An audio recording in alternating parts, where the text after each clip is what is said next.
Почему мы так много говорим о прошлом и почти не думаем о будущем?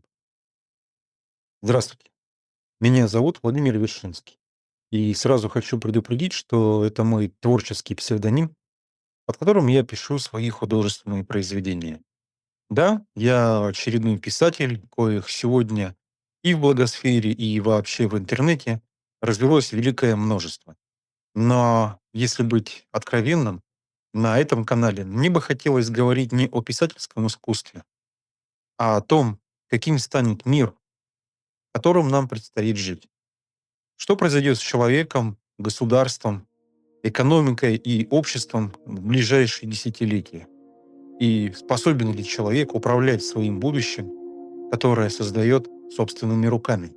Как вы уже могли заметить, на этом канале я стал выкладывать работы философов, ученых, экономистов, политических мыслителей, людей разных эпох, разных убеждений и очень разных представлений о том, каким должен быть мир будущего. И это сделано намеренно, потому что для меня в последнее время не покидает ощущение довольно странного диссонанса. В российском публичном пространстве значительная часть дискуссии обращена в прошлое. Мы бесконечно выясняем, кто мы такие, в какой момент нашей истории все пошло не так, при каком правительстве жилось лучше, какую эпоху следует считать великой, какую трагической, какими героями следует гордиться, а за какие события каяться. Мы словно застряли именно в этом прошлом. Не можем с ним помириться, не можем договориться даже о его оценке. И на этом фоне удивительно мало говорим о том, куда вообще идем дальше. И пока мы продолжаем спорить о прошлом, мир не стоит на месте. Технологии развиваются, меняются, экономика, общество, представление о государстве и самом человеке. В других странах эти процессы давно стали предметом серьезной научной дискуссии. Каким будет общество через несколько десятилетий? Сохранится ли привычная система государств? Что произойдет с трудом и экономикой? Как изменит человека искусственный интеллект? Вот об этом я и хочу поговорить на этом канале. Не искать очередной правильный ответ, а обращаться к первоисточникам, сталкивать разные идеи и смотреть, какие из прогнозов выдержали проверку временем, а какие нет. Да, когда-нибудь мы доберемся и до мирового правительства. Не как до теории заговора, а как до вполне серьезной концепции политической философии, у которой есть и сторонники, и противники. Потому что в конечном счете меня интересует один простой вопрос. Пока мы спорим о том, каким было наше прошлое, не рискуем ли мы однажды обнаружить, что будущее уже наступило без нас? И вначале я предлагаю начать с Вернера Винжа, который поставил этот вопрос более 30 лет назад. Вернер Винж — писатель-фантаст, математик, профессор университета штата Калифорния, Сан-Диего. В 1993 году для симпозиума Vision 21, организованного исследовательским центром НАСА и Аэрокосмическим институтом Огайо, он написал работу под названием «Грядущая технологическая сингулярность. Как выжить в постчеловеческую эпоху». И уже в аннотации Винч написал вещь, которая в 1993 году могла восприниматься почти как хорошая научная фантастика. В течение ближайших 30 лет мы получим технологические средства для создания сверхчеловеческого интеллекта. Вскоре после этого человеческая эпоха завершится. Обратите внимание на дату. 1993 год. Интернет в его современном понимании еще только зарождается. До создания Google 5 лет, до первого iPhone 14, до появления ChatGPT почти 30. И Винч говорит не просто о том, что компьютеры станут быстрее. Он говорит о конце человеческой эпохи. Саму сингулярность он определяет как точку, после которой прежние модели перестают работать. Это точка, в которой наши модели придется отбросить, поскольку начнет действовать новая реальность. Почему? Потому что до определенного момента технический прогресс создает человек. Мы проектируем более быстрый компьютер, на этом компьютере проектируем следующий, используем новые инструменты, чтобы создать еще более совершенное. Но Винч предлагает представить момент, когда в этой цепочке появляется интеллект, превосходящий человеческий. Когда разработчиком следующего поколения технологии становимся уже не мы.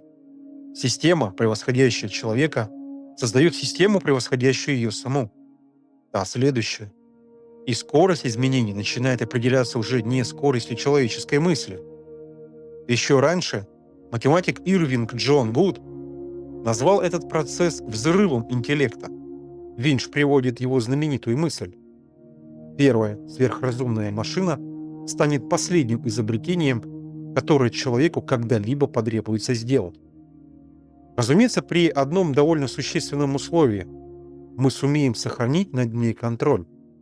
При этом Винч считал, что к сверхчеловеческому интеллекту ведет не один путь, их как минимум 4. Первый, тот, который сегодня кажется наиболее очевидным, в виде создания компьютеров, обладающих интеллектом, превосходящих человеческий, тот самый искусственный интеллект. Второй, сверхразумом может стать не отдельная машина, а компьютерная сеть вместе с находящимися в ними людьми. То есть однажды может проснуться не компьютер, может проснуться сама сеть. Третий путь — тесное соединение человека и машины.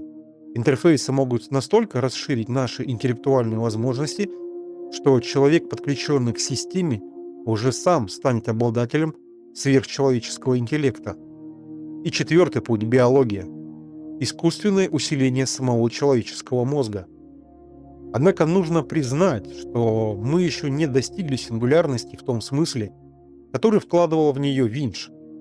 Современные большие языковые модели не являются тем самым автономным сверхразумом Винча, который самостоятельно запускает неконтролируемую цепь собственного совершенствования.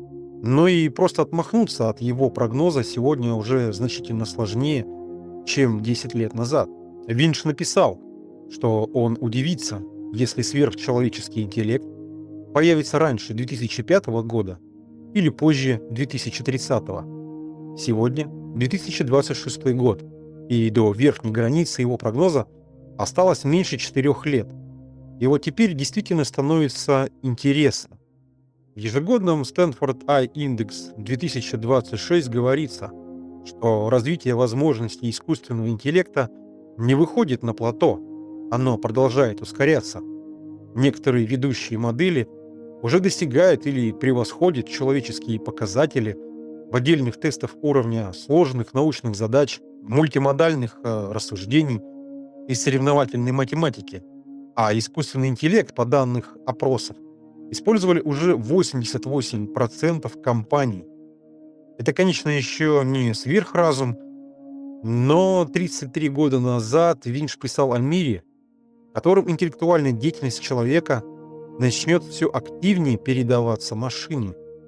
И сегодня этот мир совершенно не выглядит фантастическим. Мы уже используем искусственный интеллект для поиска информации, написания текста, программирования, создания изображений и музыки, анализа медицинских данных, научных исследований, принятия решений в бизнесе, ну и, конечно, в военной сфере.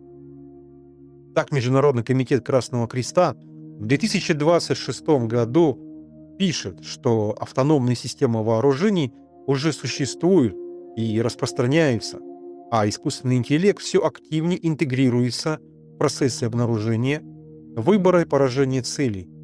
При этом важно уточнить, далеко не всякое автономное оружие использует искусственный интеллект. И далеко не каждый беспилотник является автономным оружием. Но сама граница между человеческим решением и машинным выбором становится все менее очевидным. Стоит также отметить еще одну вещь.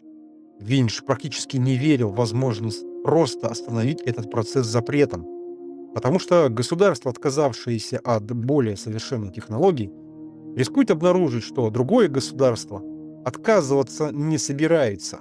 Компания, которая скажет: мы не будем создавать следующую модель, это слишком опасно, может проиграть компании, который ее все же создаст. Военные одного государства откажутся, а их потенциальный противник продолжит. Экономические преимущества слишком велики, и Винч пишет довольно жестко. Запреты могут лишь гарантировать, что кто-нибудь другой получит их первым. И вот это, на мой взгляд, одна из наиболее неприятных частей всей проблемы. Вспомни хотя бы гонку ядерных вооружений. Ведь для создания опасной технологии совершенно не обязательно, чтобы все участники считали ее безопасной. Достаточно, чтобы каждый боялся, что первым ее создаст кто-нибудь другой. Получается довольно странная гонка. Все могут понимать риск, все могут хотеть остановиться, и никто не может позволить себе остановиться первым. Сам Винч к концу статьи задает очень провокационный вопрос. Что будет делать человек, если его труд перестанет быть нужен? И сам на него отвечает. В приближении сингулярности мы видим, как предсказания о подлинной технологической безработице наконец воплощаются в жизнь. Сегодня спор о технологической безработице уже давно вышел из научной фантастики. Stanford I-индекс пока фиксирует довольно неоднородную картину, никакого одномоментного исчезновения профессий пока не произошло. Но влияние искусственного интеллекта уже заметнее именно в тех областях, где значительная часть работы связана с обработкой информации. В частности, отчет отмечает серьезное снижение занятости среди самых молодых разработчиков программного обеспечения в наиболее подверженных воздействию искусственного интеллекта категориях. Авторы при этом осторожны и не сводят все изменения только к искусственному интеллекту. И мне каждый раз кажется важным не впадать здесь ни в восторг, ни в панику. Я не думаю, что завтра утром бухгалтеры, программисты, юристы, врачи, художники и писатели одновременно обнаружат, что больше никому не нужны. Но направление движения трудно не заметить. И здесь возникает вопрос, который значительно неприятнее вопроса о профессиях. Допустим, экономика действительно сможет производить все необходимое без участия большей части людей. Хорошо. А зачем тогда системе человек? В 2000 году сооснователь Sun Microsystems Билл Джой написал знаменитую статью «Почему мы не нужны будущему?». И в ней он приводит очень мрачный фрагмент, где цитирует унабомбера Теодора Качинского. Если крупные машинные системы останутся под человеческим контролем, власть над ними может сосредоточиться у очень небольшой группы людей. А если человеческий труд перестанет быть необходимым, большая часть населения окажется излишним и бесполезным бременем для системы. Дальше Качинский рисует несколько вариантов.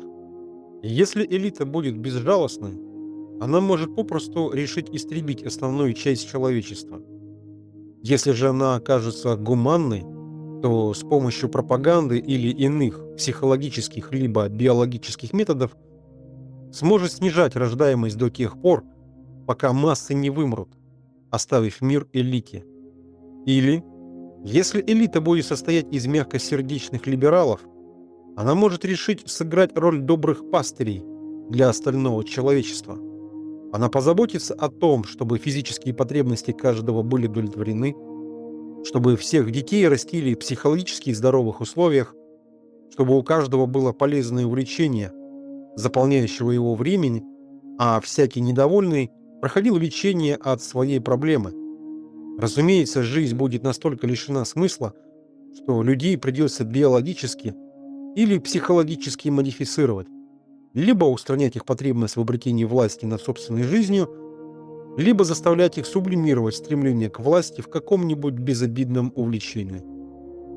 Такие сконструированные люди, возможно, будут счастливы в подобном обществе, но свободными они совершенно точно не будут. Их не изведут до положения домашних животных. Мрачная картина. И здесь можно сказать, почему мы вообще должны воспринимать всерьез слова террориста. Да потому что к похожей проблеме совершенно с другой стороны пришел человек, которого довольно трудно поставить в один ряд с Качинским. Генри Киссинджер. В 2018 году он написал статью как заканчивается эпоха просвещения. И его беспокоило не физическое уничтожение человека искусственным интеллектом, его беспокоило другое.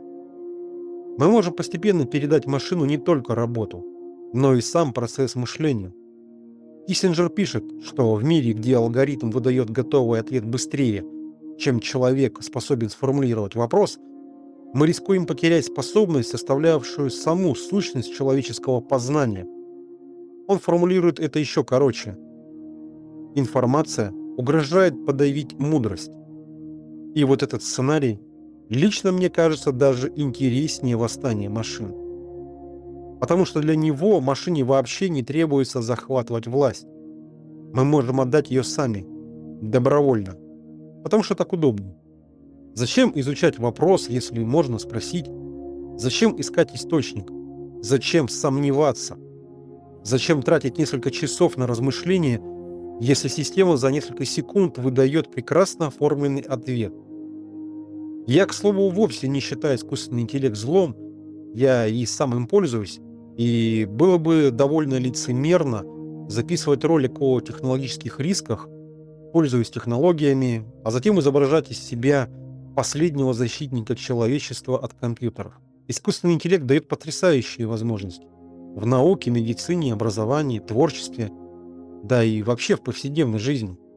Проблема, мне кажется, вообще не в том, чтобы отказаться от инструмента.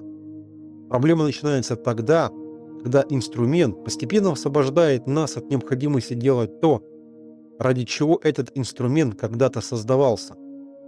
Калькулятор освобождает от арифметики, навигатор от необходимости помнить дорогу и ориентироваться на местности, поисковик от необходимости помнить информацию.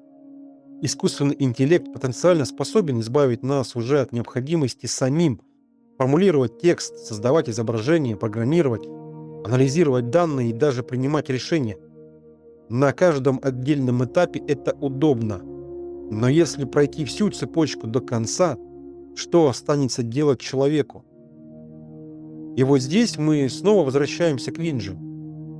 Мне кажется, что главная ценность его статьи не в том, что он предсказал создание чата GPT, а в том, что он поставил более фундаментальный вопрос.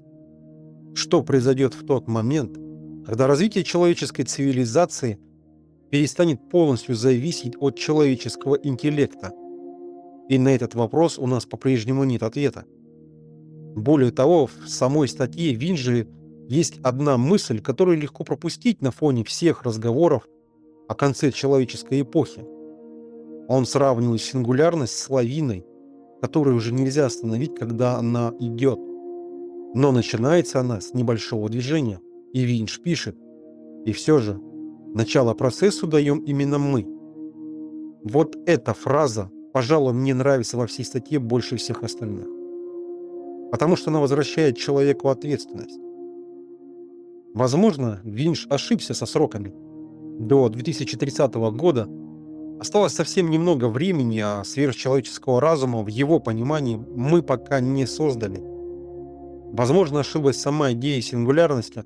Может быть, никакого мгновенного интеллектуального взрыва никогда не произойдет, а впереди нас ждет просто очень быстрое, но все-таки постепенное развитие технологий. Я этого не знаю. И думаю, что сегодня этого не знает никто. Но другой процесс уже идет.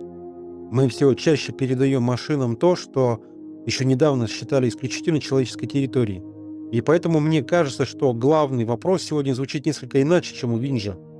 Не когда искусственный интеллект станет умнее человека, а сколько человеческих функций мы готовы добровольно отдать ему до того момента, когда обнаружим, что перестали быть необходимой частью собственного будущего. И еще один вопрос. Представьте, что через 20 лет искусственный интеллект действительно принимает решения лучше вас, анализирует лучше вас, диагностирует лучше врача, проектирует лучше инженера и управляет государственными системами гораздо эффективнее и лучше любого чиновника, не подверженный при этом таким порокам, как коррупция. И что самое важное, он совершенно доброжелательный. Он не хочет вас убивать, не собирается порабощать. Напротив, Он делает вашу жизнь безопаснее, богаче и комфортнее. Отдадите ли вы тогда ему право решать за вас? Если да, в какой момент это перестанет быть инструментом и станет властью?